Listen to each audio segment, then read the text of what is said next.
8 mois de travaux, 86 véhicules testés et un doute. Le rapport ne constate pas la présence de logiciels tricheurs, il ne l'écarte pas non plus. Nous ne pouvons pas exclure la possibilité qu'il y ait d'autres logiciels et donc que ça fasse d'autres scandales. Effectivement, c'est une possibilité. Et pour cela, il faut absolument faire davantage d'investigation.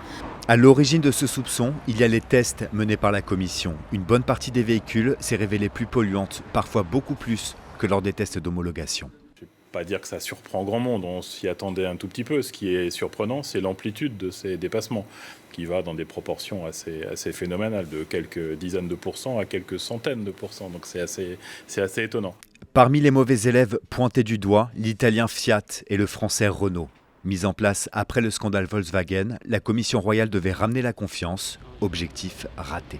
Quand on voit la communication de la ministre de l'écologie et des transports, un vendredi à 15h à la veille du chassé-croisé des vacances, on a bien compris qu'elle veut vite clore le dossier, mettre un clap de fin sur ce dossier qui ne l'arrange pas vraiment parce que les conclusions sont très claires. Les constructeurs européens sont plutôt bons, Volkswagen est plutôt très bon et meilleur que certains constructeurs français comme Renault par exemple.